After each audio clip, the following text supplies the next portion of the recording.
Hi, welcome back everybody. So this is a new video from the Toolbox series. So toolbox of practices, techniques to help us awaken, heal, not be so identified with the mind, with the body. So we are still now at the level of working with the mind, so dealing with thoughts. Yeah, this series will grow gradually and it will go starting with thoughts, then going into emotions, tools and practices about emotions, about triggers, about our suffering, about our subconscious. So there will be various practices and tools about various things, but I'm still staying now at the level of when we start, enter the work, and for quite some time what bothers us is the mind. Yeah. At some point on the path, if we continue with meditation as well as self-inquiry and being curious about our true nature and being curious about what we truly are, and as we do process work, somatic processing of our traumas, the mind will become less active and the mind will become less of a problem. The mind will become less of a vicious dog, will become more like a good dog that is at the feet of the master being our true self, the presence. So the mind becomes a tool that is useful. When we start on the path, we are unaware of our true self and we are in this kind of ego state of consciousness of being lost in thought and feelings all the time. So at that point, the master, our true presence, is dormant or asleep, as they say in the traditions. And then the mind is in charge. And the mind is like a vicious dog, basically, that bites everybody and ourselves. So we are still dealing with this at this point. So I would like to introduce an exercise that actually appears in many spiritual evolutionary traditions, like the fourth way, Gurdjieff-Uspensky path. This appears in the Sufi tradition, as well as in the Buddhist, Zen, Vipassana, Tibetan Buddhism. So various sages, regardless of their geographical location and the timeline, they discover these things. So there's this tool of stopping thoughts. Stopping thoughts. Yeah. In a previous video, probably the last video, I was sharing with you guys that it is actually not skillful to try to stop our thoughts in meditation, to prevent the thoughts from arising. When I mean thoughts is, let's define that. Thoughts or mental formations would be these subtle objects that arise in our awareness, which are, they are saying something. It could be written, or it could be a voice. I'm lost without my partner. There's something wrong with me. I'll never be able to love. These are charged thoughts, but also just regular, less charged thoughts, commentary, narration. So thoughts are either voices in the head or images, memories. These are all thoughts, as opposed to bodily sensations or emotions or external sense perceptions. Yeah. So it is a mistake to try to regularly stop thoughts to prevent them from arising. In some misunderstood meditation techniques, there's this like as soon as a thought comes, to delete it, snuff it off, to delete it, as if the thought is a problem. That is not skillful, because if one does this a lot, basically one is engaging in an ever-losing battle with the mind, and it only creates more pressure and internal stress, and one cannot pull this off for too long. So then it's the idea with meditation and thoughts is to witness some kids, to witness these thoughts as they arise, to witness, to see them, but not to stick to them. So it's not to block them, to see them and not stick to them. Yeah.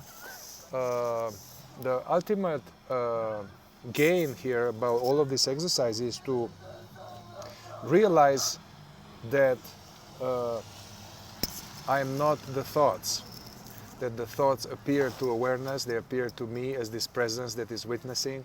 The thoughts are not me. The thoughts, many of them are not necessarily true. Also, the thoughts come and go, ever changing since we were a child, ever changing, they come and go. And however, that which is aware of thoughts doesn't come and go. So this is what we are, the witnessing presence in which the thoughts come and go. So that's the ultimate gain of these exercises. Another insight from these exercises is to realize that actually the thoughts occur spontaneously by themselves. There is no intentional thinker behind the thoughts.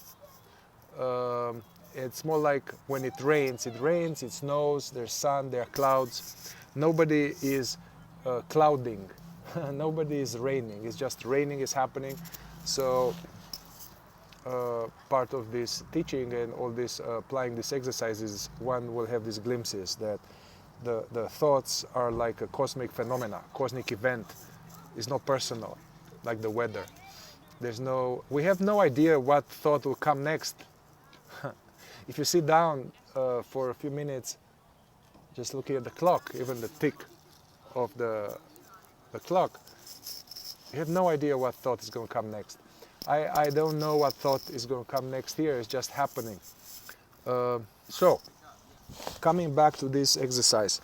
So, although it is not recommended to ongoingly try to stop thoughts, stopping thoughts, however, nonetheless can be a very useful exercise provided that we do it for short periods of time.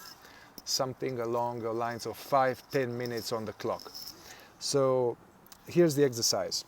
So basically either sitting, we can start with that, sitting, or with the eyes closed like in a meditation, or sitting with the eyes open, looking at the trees, looking at the river, looking at things.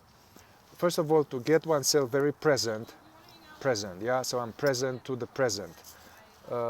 Engaging in this, let's say, presence practice, or watchfulness, or just living in the here and now, yeah, and staying very vividly present of sounds, of bodily sensations, of energies and thoughts. And we have this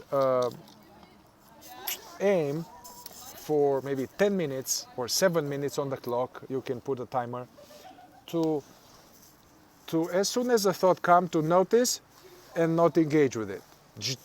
So to stop it from developing. It comes, we let it go. It comes, we let it go. Yeah? So doing that for 10 minutes. Then we drop it. We don't do that ongoingly, but just doing that for 10 minutes once a day or twice a day. This will be helpful in a way that you are strengthening the muscle of being aware of these subtle arising thoughts. Being aware, having this ability to not go along with it, not to identify with it, and we come back to the sense of being. Yeah, we diminish this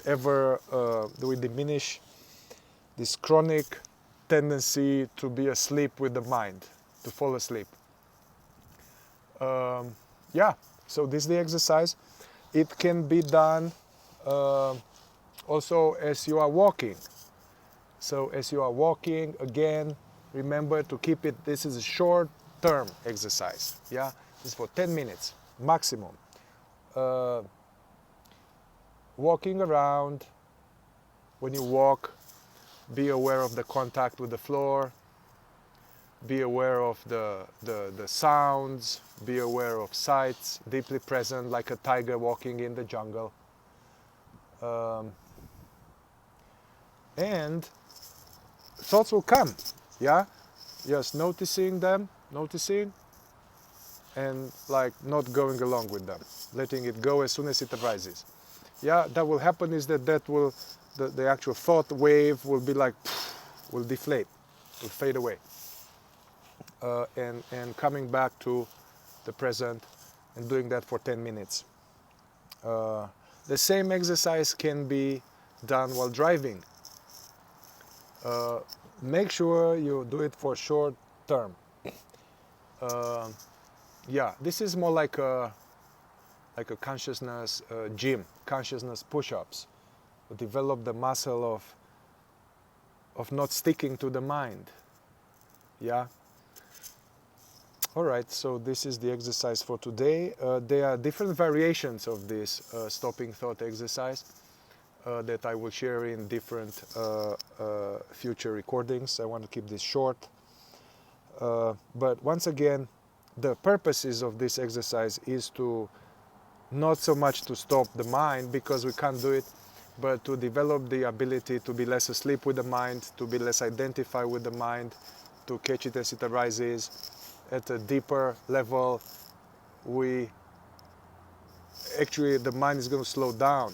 You know, if the mind is full of stuff, which actually the mind that is full of stuff comes actually from unprocessed traumas from childhood and all of kind of repression or all kind of somatic phenomena that I'm going to go into it later.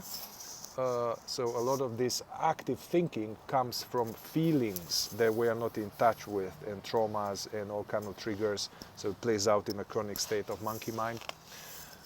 We are going to deal with that later, get into the subconscious and going to the source that fuels all of this active mind.